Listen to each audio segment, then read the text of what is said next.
আসসালামু আলাইকুম রহমতুল্লাহি ওয়া বারাকাতুহু নাহমাদুহু ওয়া নুসাল্লি আলা রাসূলিহিল কারীম আম্মা বা'দ। দর্শক সুন্দর এই সময়ে বিশ্বের যে প্রান্ত থেকে আপনাদের সকলের প্রিয় চ্যানেল দেশ টিভির পর্দায় যুক্ত হয়েছেন, প্রত্যেককে আন্তরিক মোবারকবাদ, প্রীতি এবং শুভেচ্ছা জানিয়ে শুরু করছি জনপ্রিয় ইসলামিক আয়োজন ইসলামী জীবন ও জিজ্ঞাসা। সাথে আছি আমি মোহাম্মদ আল আমিন খান। আজকের আয়োজনে অতিথি হিসেবে রয়েছেন প্রখ্যাত আলেমদ্বীন, বিশিষ্ট ইসলামী চিন্তাবিদ মোহতারাম হাফেজ মাওলানা মুফতি ইকবাল হোসেন, সম্মানিত খতিব, সাতঘরিয়া জামে মসজিদ কমপ্লেক্স। আসসালামু আলাইকুম ওয়া রাহমাতুল্লাহি ওয়া বারাকাতুহু। ওয়ালাইকুম আসসালাম ওয়া রাহমাতুল্লাহ। শেখ ভালো আছেন? আলহামদুলিল্লাহ, আপনারা কেমন আছেন? আলহামদুলিল্লাহ, আপনাকে অভিনন্দন আমাদের চমৎকার আয়োজনে। আপনাদের সবাইকে এবং দর্শকবৃন্দ সবাইকে জানাই অসংখ্য শুকরিয়া, জাযাকুমুল্লাহ। প্রিয় দর্শক মণ্ডলী, আমাদের আয়োজনে ইসলামিক যে কোনো প্রশ্ন করতে দেশ TV Islamic show Facebook page বা ইউটিউবে গিয়ে কমেন্ট বক্সে প্রশ্ন রাখতে পারেন। ইনশাআল্লাহ তাআলা সেই প্রশ্নগুলোর আমরা উত্তর নেওয়ার চেষ্টা করব। আমরা প্রতিদিন এই সময়ে ইসলামের একটি গুরুত্বপূর্ণ যে বিষয়গুলো আমাদের জীবনের সাথে খুবই ওতপ্রোতভাবে জড়িত এমন বিষয় নিয়ে কথা বলি। আজকে কথা বলবো বন্ধুত্ব এবং শত্রুতার এটার একটা নীতিমালা আছে, যে কেন, কিসের জন্য আমি একজনকে বন্ধু হিসেবে গ্রহণ করব, কেন আমি কারো সঙ্গে শত্রুতা পোষণ করব, ইসলাম এই ব্যাপারে কী শিক্ষা দিচ্ছে, এই বিষয়গুলো আজকে শুনবো ইনশাআল্লাহ তাআলা। শেখ, বন্ধুত্ব এবং শত্রুতার নীতিমালা, এই শিরোনামে দর্শকদেরকে জানাবেন। নাহমাদুহু ওয়া নুসাল্লি আলা রাসূলিহিল কারীম, আম্মা বা'দ। ইসলামী যে সমস্ত আকীদাগুলো রয়েছে, বিশ্বাস রয়েছে, তার মধ্যে অন্যতম একটি আকীদার নাম হলো আল ওয়ালাত ওয়াল বারাত। অর্থাৎ কার সাথে আমি শত্রুতা করব, কার সাথে আমি বন্ধুত্ব স্থাপন করব, এটাও আল্লাহ সুবহানাহু ওয়া তাআলা কর্তৃক নির্ধারিত। আল্লাহ এবং তার রসুল আমাদেরকে নির্ধারণ করিয়ে দিয়েছে। তো এর মধ্যে দুইটা দিক। এক নম্বরের দিক হলো যে যারা মুশরিক, এদের সাথে আমাদের আচরণ কেমন হবে। আর দ্বিতীয় নম্বর হলো যারা মুমিন, মুমিনদের মধ্যেও কিন্তু দুইটা পার্ট রয়েছে, একটা হলো ভালো মুমিন, একটা হলো মন্দ মুমিন। এদের সাথে আমাদের আচরণ কেমন হবে, সব বিষয় আমাদেরকে ইসলাম পরিপূর্ণভাবে নির্দেশনা দিয়েছেন। তো আসলে ইসলাম হলো মানবতার ধর্ম, শান্তিপ্রিয় ধর্ম। সেই হিসেবে ইসলাম আমাদেরকে শিক্ষা দেয় যে তোমরা তোমাদের যে সমস্ত পার্শ্ববর্তী মুশরিক যারা থাকবে, কাফের যারা থাকবে, এদের সাথে তোমরা সম্পর্ক অবশ্যই রাখবে। সেটা হবে সৌহার্দ্যপূর্ণ সম্পর্ক। আমাদের পাশে যে সমস্ত প্রতিবেশী রয়েছে তাদের বিপদে আগিয়ে যাওয়া, তাদের সাথে সদ্ভাব পোষণ করা। এ সম্পর্কে কোরআন হাকিমে আল্লাহ সুবহানাহু ওয়া তাআলা স্পষ্টভাবে বলে দিয়েছেন, লা ইয়ানহাকুমুল্লাহু আনিল্লাযীনা লাম ইউকাতিলুকুম ফিদ-দীন ওয়া লাম ইখরিজুকুম মিন দিয়ারিকুম আন তাবাররুহুম ওয়া তুকসিতু ইলাইহিম। যে নিশ্চয়ই আল্লাহ সুবহানাহু ওয়া তাআলা ওই সমস্ত মুশরিকদের ব্যাপারে সদ্ভাব করা এবং ন্যায় আচরণ করার জন্য নিষেধ করেন না, যারা তোমাদের বিরুদ্ধে অস্ত্র ধারণ করে না, তোমাদেরকে দেশান্তর করে না, অর্থাৎ যারা তোমাদের বিরুদ্ধে অস্ত্র তোলে না, তাদের সাথে তোমরা অবশ্যই সদ্ভাব বজায় রেখে চলবে, ন্যায় বিচার করবে। এবং এই আয়াতের শেষ অংশে আল্লাহ তাআলা বলেছেন, ইন্নাল্লাহা ইউহিব্বুল মুকসিতিন, নিশ্চয়ই আল্লাহ তাআলা যারা ন্যায় বিচারক, ন্যায় বিচার করে, এদেরকে আল্লাহ পছন্দ করেন, মহব্বত করেন। মূল বিষয়টা আমরা দর্শকরা আশা করি স্পষ্ট হয়েছেন। আসলে বন্ধুত্বের ক্ষেত্রে এবং শত্রুতার ক্ষেত্রে নীতিমালা কী হবে, মূল বিষয়টা আমরা বুঝতে পেরেছি। যে বিষয়টি জানতে চাই, আমরা প্রত্যেক মানুষ স্বভাবতই কাউকে আপনজন বানাই, রক্তের সম্পর্ক নয় কিন্তু কাউকে আপনজন বানাই, নিজের খুব ঘনিষ্ঠ বানিয়ে, অর্থাৎ তাকে বন্ধু বানিয়ে ফেলি। বন্ধু বানানোর ক্ষেত্রে কী কী নীতিমালা রয়েছে, কাদেরকে আমরা বন্ধু বানাবো একজন মুসলিম হিসেবে, এটা নিয়ে আলোচনা করতেছিলাম।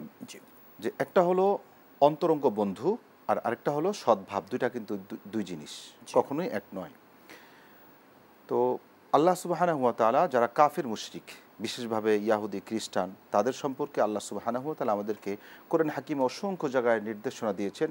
ইয়া আইয়ুহাল্লাযীনা আমানু লা তাত্তাখিযুল ইয়াহুদা ওয়ান নাসারা আউলিয়া, হে ঈমানদারগণ, তোমরা ইয়াহুদি খ্রিস্টান তথা মুশরিকদেরকে তোমাদের অভিভাবক, তোমাদের বন্ধু বানাবে না। অসংখ্য আয়াত আল্লাহ সুবহানাহু ওয়া তাআলা অন্যত্র বলেন, ইয়া আইয়ুহাল্লাযীনা আমানু লা তাত্তাখিযু আদুওয়ি ওয়া আদুওয়াকুম আউলিয়া, হে ঈমানদার, তোমরা আমার দুশমন এবং তোমাদের দুশমন, তোমাদের শত্রু যারা, তাদেরকে তোমরা বন্ধু বানিও না। অন্যত্র আল্লাহ সুবহানাহু ওয়া তাআলা এই কাফির মুশরিক এরা যে আমাদের কখনোই অন্তরঙ্গ বন্ধু হতে পারে না, এই সম্পর্কে আল্লাহ তাআলা বলেন যে এদেরকে তোমরা বন্ধু বানিও না, কারণ এরা তোমাদের বিরুদ্ধে যে শত্রুতা পোষণ করে মুখ দিয়ে এদের কথা সেটা বের হয়ে যায়, এবং তাদের অন্তরের মধ্যে যেটা লুকায়িত এটা আরও বেশি জঘন্য। লা তাত্তাখিযুল ইয়াহুদা ওয়ান নাসারা, যে ইয়াহুদি এবং খ্রিস্টান এদেরকে আল্লাহ তাআলা বেতনা অন্তরঙ্গ বন্ধু বানাতে নিষেধ করেছেন। আমাদের সমাজে দেখা যায় আমরা এই সমস্ত লোকদেরকে অন্তরঙ্গ বন্ধু বানিয়ে ফেলি, অথচ আল্লাহ তাআলা নিষেধ করেছেন। আপনি তাকিয়ে দেখেন সারা বিশ্বের দিকে, আল্লাহ তাআলা বলেছেন যে বা'দুকুম আউলিয়া বা'দ, তারা একে অপরের বন্ধু। আপনি আজকে দেখেন যে মুসলিমদের বিরুদ্ধে সারা বিশ্বের সমস্ত কুফফার শক্তি এক হয়ে গিয়েছে। নিঃসন্দেহে ইসরায়েল যেভাবে ছোট ছোট বাচ্চা সহ নারীদেরকে, সাধারণ নিরপরাধ মুসলমানদেরকে যেভাবে নৃশংসভাবে হত্যা করছে, বোমার আঘাতে আজকে ফিলিস্তিনের মধ্যে মানুষ আকাশে উঠছে, আর এটাকে সাপোর্ট দিতে আমেরিকা প্রকাশ্যভাবে নগ্নভাবে তাদেরকে সাপোর্ট দিচ্ছে, বোমা সরবরাহ করছে, অস্ত্র সরবরাহ করছে। তো আল্লাহ যে বলেছেন যে ইয়াহুদি খ্রিস্টানরা একে অপরের বন্ধু, এই কথা প্রতীয়মান স্পষ্টভাবে ফুটে উঠেছে। অথচ আজও আমাদের মুসলিমদের ঘুম ভাঙেনি, আমরা এখনও গভীর ঘুমের মধ্যে নিমগ্ন রয়েছি। রাসূল করিম সাল্লাল্লাহু আলাইহি ওয়াসাল্লাম বলেছেন যে অতি শীঘ্রই এমন একটা সময় আসবে যখন আমার উম্মতদেরকে, মুসলিমদেরকে হত্যার জন্য, তাদেরকে ধ্বংস করার জন্য সারা বিশ্বের সমস্ত মুশরিকরা ঐক্যবদ্ধ হবে এবং একে অপরকে আহ্বান করবে, যেমনিভাবে তোমরা দস্তরখানে একে অপরকে আহ্বান করো। সাহাবা ইকরাম বললেন, ইয়া রাসূলুল্লাহ, তখন কি মুমিনদের সংখ্যা কম হবে? আল্লাহ রাসূল বললেন, না, তাদের সংখ্যা অনেক বেশি হবে, কিন্তু তাদের মধ্যে ওয়াহান প্রবেশ করবে। ওয়াহান মানে হলো দুনিয়ার মুহাব্বত এবং মৃত্যুর প্রতি ভয়। এ কারণে তাদের অবস্থা হবে ভাসমান স্রোতে ভাসমান খড়কুটার মতো। এজন্য আমি কার সাথে বন্ধুত্ব করব, কার সাথে শত্রুতা পোষণ করব, আল্লাহ তাআলা স্পষ্টভাবে জানিয়ে দিয়েছেন যে যারা ইয়াহুদি খ্রিস্টান তথা মুশরিক, যারা আল্লাহকে বিশ্বাস করে না, রসুলকে বিশ্বাস করে না, তাদেরকে আমরা বন্ধু বানাতে পারবো না। এমনকি যদি আমার বাবা, আমার ভাই, তারা যদি ইমানের উপর কুফুরকে প্রাধান্য দেয়, কোরআন বলে তাদেরকেও তোমরা বন্ধু বানাবে না, নিষেধ তোমাদের জন্য। লা তাত্তাখিযু আবাআকুম ওয়া ইখওয়ানাকুম আউলিয়া ইন ইসতাহাব্বুল কুফরা আলাল ঈমান, যদি ইমানের উপর কুফুরকে প্রাধান্য দিয়ে থাকে, চাই সে তোমার বাবা হোক, চাই সে তোমার ভাই হোক, তাহলে তুমি তাকে বন্ধু বানাতে পারবে না। এটা হলো স্পষ্ট নীতিমালা যে যারা মুশরিক তারা আমাদের কখনোই অন্তরঙ্গ বন্ধু হতে পারে না। নিঃসন্দেহে কোরআন সুন্নায় অসংখ্য বর্ণনা আছে, আল্লাহ তাআলা সতর্ক করে গিয়েছেন, একই সঙ্গে সতর্কতা আমাদেরকে করেছেন প্রিয় নবী সাল্লাল্লাহু আলাইহি ওয়াসাল্লাম। কেননা আমরা জানি আল্লাহ নবী সাল্লাল্লাহু আলাইহি ওয়াসাল্লামের মতো নবীকেও তারা হত্যার জঘন্য চেষ্টা করেছে, কুফরি করেছে, খাদ্যে বিষ মিশিয়ে দিয়েছে। এমনকি এর পরবর্তীর অসংখ্য ঘটনা এবং পূর্ববর্তী নবীগণ যারা ছিলেন অসংখ্য নবী রাসূল তারা হত্যা করেছে জানি। এবং একটি হযরতে আব্দুল্লাহ ইবনে মাসউদ রাদিয়াল্লাহু তাআলা থেকে বর্ণিত একটি হাদিস রয়েছে, তারা একদিনে 300 এর অধিক নবীদেরকে হত্যা করেছে।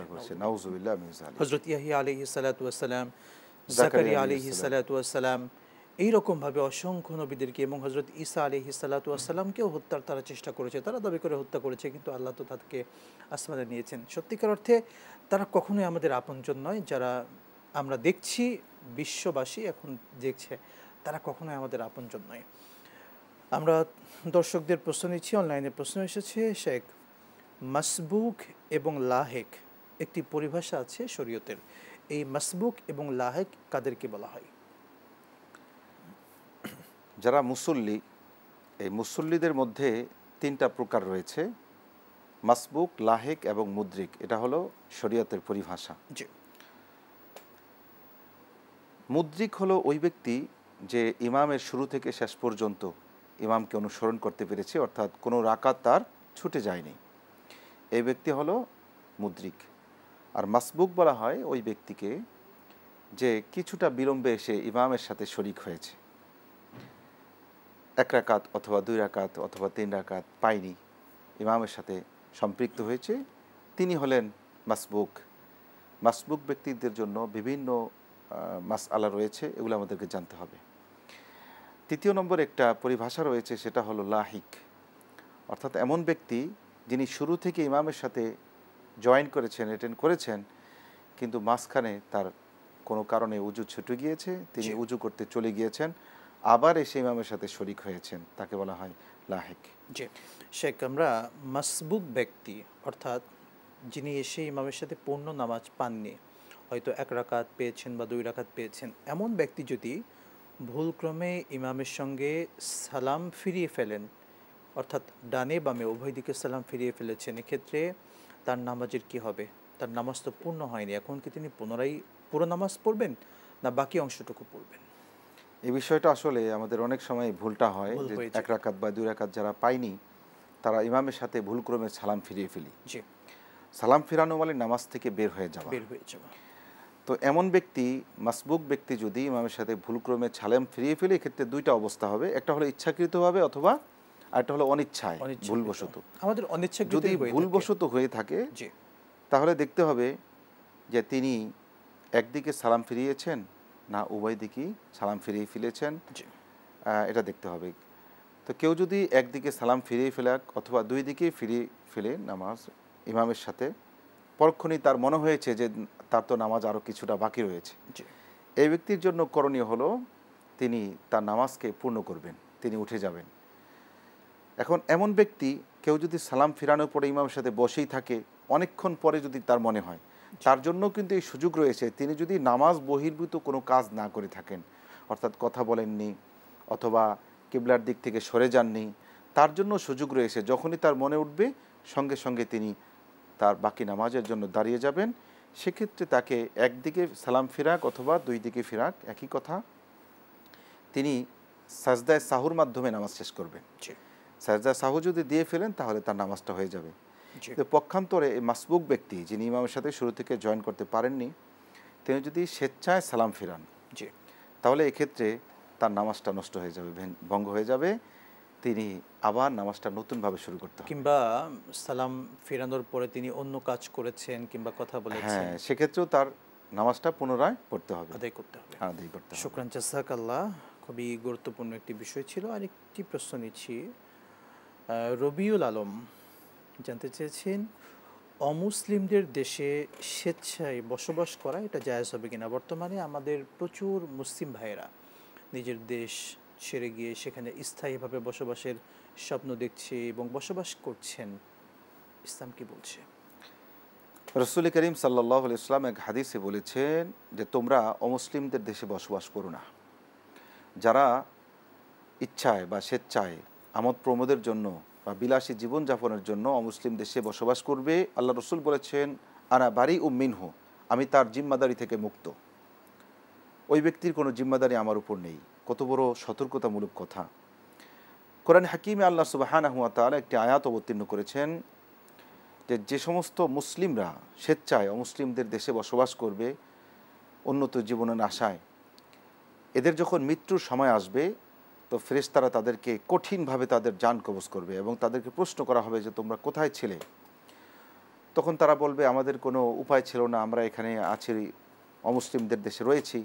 তখন তাদেরকে বলা হবে যে ইন্না আরদুল্লাহি ওয়াসিআহ, নিশ্চয়ই আল্লাহ তাআলার জমিন হলো অনেক প্রশস্ত, তোমাদেরকে এই সুযোগ ছিল না যে তোমরা মুসলিম দেশে গিয়ে বসবাস করবে? এজন্য কোরআন সুন্নাহর পরিভাষা এবং বিশ্লেষণ করে আমরা যেটা দেখতে পাই যে স্বেচ্ছায় বা আমোদ প্রমোদের জন্য কিংবা কোনো কারণ ছাড়া, যেমন চিকিৎসার জন্য অথবা ব্যবসায়ের জন্য অথবা এমন শিক্ষার জন্য যেটা মুসলিম দেশে নেই, এই সমস্ত কারণ ছাড়া অর্থাৎ অতীব প্রয়োজন ছাড়া কেউ যদি উন্নত জীবনের আশায় বা এরকম আমোদ প্রমোদের জন্য অমুসলিম রাষ্ট্রে বসবাস করে, এটা সম্পূর্ণভাবে হারাম এবং এটা ঈমান বিধ্বংসী একটা বিষয়। এখানে আরও কিছু বিষয় যুক্ত হবে, আমরা ইনশাল্লাহ বিরতির পরে সেগুলো শুনব। প্রিয় দর্শক মণ্ডলী, সুন্দর এই সময় নিচ্ছি একটি ছোট্ট বিরতি, সাথেই থাকুন, ফিরছি ইনশাআল্লাহ।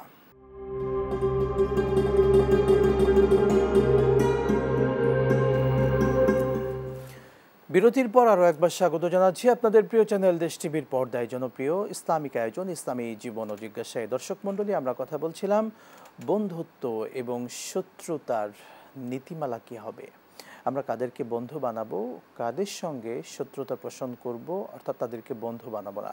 ইসলাম প্রত্যেকটি বিষয়ে সুস্পষ্ট ধারণা দিয়েছে কোরআন এবং সুন্নাহ। শেখ, আমরা দর্শকদের প্রশ্নে কথা বলছিলাম, বিশেষ করে একটি সেন্সিটিভ বিষয় নিয়ে কথা বলছিলাম, সেটা হচ্ছে অমুসলিম দেশে বসবাস করার ব্যাপারটি নিয়ে। আমাদের আরেকটি সম্পূরক প্রশ্ন এমন হতে পারে, অমুসলিম দেশে সে দেশের নাগরিকত্ব পেতে সেই দেশের অমুসলিম নাগরিকদেরকে বিয়ে করা, ইসলাম এটাকে কিভাবে দেখছে? চমৎকার প্রশ্ন। আমাদের দেশের অনেক ভাই তারা নাগরিক হওয়ার জন্য সহজ পন্থা, ভাই সেটা কিংবা হলো বোন। বোন অমুসলিমদেরকে বিয়ে করে ফেলে জি নাগরিক হওয়ার জন্য। আসলে আগেই বলা হয়েছে যে যে অমুসলিম রাষ্ট্রে বসবাস করা এটা শরীয়তসম্মত নয়, যদি অতীব প্রয়োজন ছাড়া। জি বিলাসী জীবন যাপন অথবা অন্য কোনো কারণ, এটা তো সম্পূর্ণই নিষেধ। তো এই ক্ষেত্রে অমুসলিমদেরকে বিয়ে করা, ইসলাম একটি পরিপূর্ণ স্বতন্ত্র ধর্ম। অমুসলিমদেরকে বিয়ে করার ব্যাপারে আল্লাহ সুবহানাহু ওয়া তাআলা কঠোরভাবে নিষেধ করেছেন। নিঃসন্দেহে। এবং যারা পাপিষ্ঠ, মুসলিমদের মধ্যে যারা ফাসিক, ফুজ্জার, জি জিনাকারিনী, এদেরকে পর্যন্ত বিয়ে করতে কোরআন আমাদেরকে নিষেধ করে। জি তো এক্ষেত্রে কোরআন হাকিমে একটি আয়াত রয়েছে যে তোমরা আহলে কিতাবদেরকে বিয়ে করতে পারো। জি কিন্তু বর্তমানে স্পষ্ট এটা যে আহলে কিতাব বলতে বর্তমানে পৃথিবীতে কোনো জাতি নেই। জি আহলে কিতাব বলা হতো ওই সমস্ত ইয়াহুদীদেরকে যারা আল্লাহকে এক বলে বিশ্বাস করত, কিন্তু নবী হিসাবে হযরত মূসাকে বিশ্বাস করত। জি আর খ্রিস্টানদের মধ্যে যারা আল্লাহকে এক বলে বিশ্বাস করত, ঈসা আলাইহিস সালামকে নবী বিশ্বাস করত। এমন কোনো আহলে কিতাব এখন আর নেই। সবাইকে আমরা মুশরিক হিসাবে আখ্যায়িত করতে পারি। জি সুতরাং তাদেরকে বিয়ে করা এবং নাগরিকত্ব লাভের আশায় বিয়ে করা, এটা সম্পূর্ণ হারাম এবং অত্যন্ত কঠিন একটি গুনাহ। নিঃসন্দেহে। এটা কোনোভাবেই কাম্য নয়।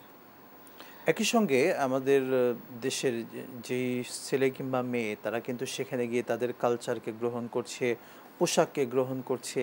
সত্যিকার অর্থে এই সমস্ত কারণগুলোই কিন্তু দাঁড় করিয়ে দেয় যে হ্যাঁ, সে দেশে স্থায়িত্বভাবে বসবাস করা এটা কখনো ইসলাম সমর্থন করে না বিনা অথচ কারণে। রাসূল করিম সাল্লাল্লাহু আলাইহি ওয়াসাল্লাম বলেছেন যে মান তাশাব্বাহা বিকওমিন ফাহুয়া মিনহুম। জি কেউ যদি কোনো জাতির সাদৃশ্যতা অবলম্বন করে মুমিনদের মধ্য থেকে, জি ওই দেশে গিয়ে তাদের একেবারে কালচার গ্রহণ করে ফেললো, সব কিছু গ্রহণ করে ফেললো, রাসূল করিম সাল্লাল্লাহু আলাইহি ওয়াসাল্লাম হুঁশিয়ারি বা নির্চারণ করেছেন যে তোমার হাসরের ময়দান, তোমার হাসরটা হবে ওই সমস্ত মুসলিমদের সাথে, তুমি মুমিনের খাতায় তোমার নাম থাকবে না। আল্লাহ আমাদেরকে সঠিক বুঝ দান দান করুন। করুন, আমিন। আমরা আরেকটি প্রশ্ন নিচ্ছি।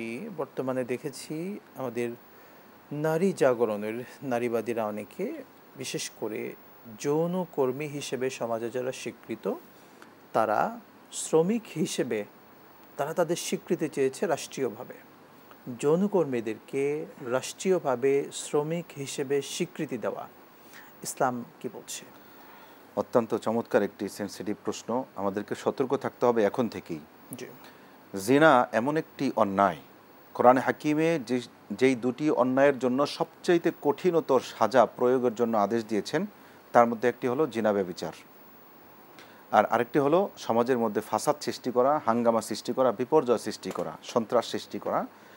এই দুটি অন্যায়ের জন্য আল্লাহ সুবহানাহু ওয়া তাআলা কোরআনে হাকিমে কঠোর শাস্তির নির্দেশ দিয়েছেন। জি জিনা এমন একটি সামাজিক ব্যাধি যে সমাজের মধ্যে জিনা ব্যভিচার ছড়িয়ে পড়বে, রাসূল করিম সাল্লাল্লাহু আলাইহি ওয়াসাল্লাম বলেছেন সেখানে মহামারী দেখা দিবে। নাউযুবিল্লাহ। সুতরাং আমরা এই মহামারী থেকে বাঁচতে হলেও এই জিনা থেকে আমাদেরকে বেরিয়ে আসতে হবে।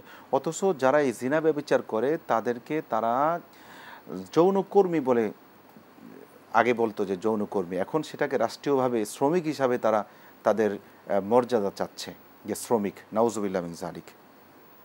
আল্লাহ তাআলা কোরআন হাকিমে বলেছেন ওয়ালা তাকরাবুজ জিনা ইন্নাহু কানা ফাহিশা, তোমরা জিনার নিকটবর্তী পর্যন্ত হইও না। জি জিনার শাস্তি সম্পর্কে আল্লাহ তাআলা কোরআন হাকিমে স্পষ্টভাবে বলেছেন আয-যানিয়াতু ওয়াজ-যানি ফাজলিদু কুল্লা ওয়াহিদিম মিনহুমা মিআতা জালদা, জি যে কোনো অবিবাহিত পুরুষ হোক কিংবা নারী যদি জিনার মধ্যে লিপ্ত হয়ে যায়, প্রমাণিত হয়, তাহলে তাকে জনসম্মুখে 100 বেত্রাঘাত মারতে হবে এবং ইমাম শাফি রহমতুল্লাহ বলছেন 1 বছর তাদেরকে দেশান্তরিত করতে হবে। আর কেউ যদি বিবাহিত হয়, আশ-শাইখু ওয়া শুয়ুখাতু, যদি বিবাহিত হয়, ফারজুমুহুমা, তাদেরকে রজম করা হবে, প্রস্তরাঘাতে হত্যা করা হবে। এমন একটি জঘন্য অপরাধ যেটা কোরআনে হাকিমে যার শাস্তি সর্বোচ্চ পর্যায়ে বর্ণিত হয়েছে, এই সমস্ত লোকেরা তারা শ্রমিক হিসাবে দাবি করছে মুসলিম রাষ্ট্রে, যেখানে 92% মানুষ মুসলমান, এই রাষ্ট্রে দাবি যারা উত্থাপন করছে, আমার তো মনে হয় তাদেরকে আইনের আওতায় আনা উচিত। ইসলাম বলে যে তোমরা বিবাহ সহজ করে দাও, বিবাহ তোমরা সহজ করে দাও, জিনা ব্যভিচারকে কঠিন করে তুলো। অথচ আজকে আমরা বিভিন্ন আইনের মাধ্যমে বিবাহকে দিন দিন কঠিন করে তুলছি, জি। আর জিনাকে আমরা সহজ করে দিচ্ছি।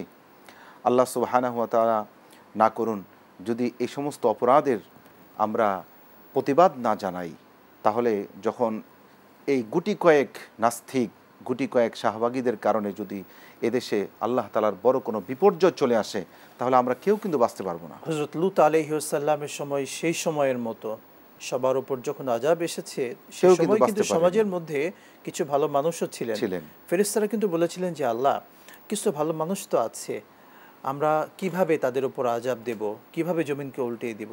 তখন আল্লাহ বলেছিলেন তাদেরকে সহ উল্টিয়ে দাও, কেননা তারা চুপ ছিল, চুপ ছিল, কোনো তোমরা প্রতিবাদ করেনি। প্রতিবাদ করেনি। এই জন্য খুবই- এই যৌনকর্মী যারা, বেশ্যা যারা, এদেরকে সরকার এস্টাবলিশ করতে পারে অন্য কোনো কাজে। গার্মেন্টস শিল্প নিঃসন্দেহে। রয়েছে, কুটির শিল্প রয়েছে, বিভিন্নভাবে যারা অসহায় মহিলা, তাদেরকে সরকার কর্মসংস্থানের ব্যবস্থা করে দিতে পারে, একটা নিঃসন্দেহে। সম্মানজনক জীবন তাদেরকে দিতে পারে। তাদেরকে কেন এই পেশায় নিয়োগ করবে? এটা তো জঘন্য একটা অপরাধ। সত্যিকার অর্থে আমাদেরকে সচেতন থাকতে হবে। পরিবেশ নষ্টের কোনো কাজ করা ইসলাম যাবে না। সমর্থন করে না, আমরাও সে ব্যাপারে সচেতন থাকবো। অবশ্যই। সবশেষ, বন্ধু হিসেবে কাদেরকে গ্রহণ করব, সংক্ষেপে বলবেন। অত্যন্ত চমৎকার একটি প্রশ্ন যে আমার বন্ধু কে হবে। রাসূল করিম সাল্লাল্লাহু আলাইহি ওয়াসাল্লাম বলেছেন, লা তুসাহিব ইল্লা মুমিনা ওয়ালা তাকুল তুআমাকা ইল্লা তাকিয়ুন, যে মুমিন ছাড়া তোমার যাতে কোনো বন্ধু না হয়, জি। আর তোমার খাবার যাতে মুত্তাকি ব্যতীত কেউ না খায়। আল্লাহ তাআলা কোরআনে হাকিমে স্পষ্টভাবে এই নীতিমালা, আমরা তো শত্রুতাটা শুনলাম, বন্ধুত্বের নীতিমালাটা আল্লাহ স্পষ্টভাবে বলেছেন, ইন্নামা ওয়ালিয়ুকুমুল্লাহু ওয়া রাসূলুহু ওয়াল্লাযীনা আমানুল্লাযীনা ইউকিমুনাস সালাহ ওয়া ইউতুনাজ যাকাহ ওয়া হুম রাকিউন, যে তোমাদের বন্ধু হবে 1 নম্বরে আল্লাহ, নাম্বার 2 রাসূল, নাম্বার 3 তিন গুণ বিশিষ্ট মুমিন। জি। ওই মুমিন যারা নামাজ কায়েম করে, যারা যাকাত প্রদান করে, এবং যারা জামাতের সহিত নামাজ পড়ে, ওয়াহুম রাকিউন, তারা রুকু করে, জি। যে মসজিদে গিয়ে নামাজ পড়ে, অর্থাৎ খাঁটি মুমিন আমার বন্ধু হবে। রাসূল করিম সাল্লাল্লাহু আলাইহি ওয়াসাল্লাম বলেছেন যে 3টি গুণ যার মধ্যে থাকবে তুমি তাকে বন্ধু বানাও। জি। নাম্বার 1, যার কথায় আল্লাহ তাআলার স্মরণ হয়ে যায়। স্মরণ হয়ে যায়। হ্যাঁ, যাকে দেখলেই আল্লাহর স্মরণ হয়ে জি। যায়, যার কথা শ্রবণ করলে তোমার জ্ঞান বৃদ্ধি পায়, এবং যার কাজকর্ম তোমাকে আখিরাতের কথা স্মরণ করিয়ে দেয়। শুকরান, জাযাকাল্লাহ, অসংখ্য ধন্যবাদ আপনাকে। খুবই চমৎকার পয়েন্টে কথা বলেছেন। দর্শক জাযাকুমুল্লাহ মণ্ডলী, খাইরান। কথাগুলো শুধু শোনা নয়, আমল করব। আল্লাহ তাআলা আমাদের প্রত্যেককে আমলের তৌফিক দান করুন। আল্লাহুম্মা আমিন। বিদায় নিচ্ছি আজকের মতো, দেখা হবে আবারও। আসসালামু আলাইকুম ওয়া রাহমাতুল্লাহি ওয়া বারাকাতুহু।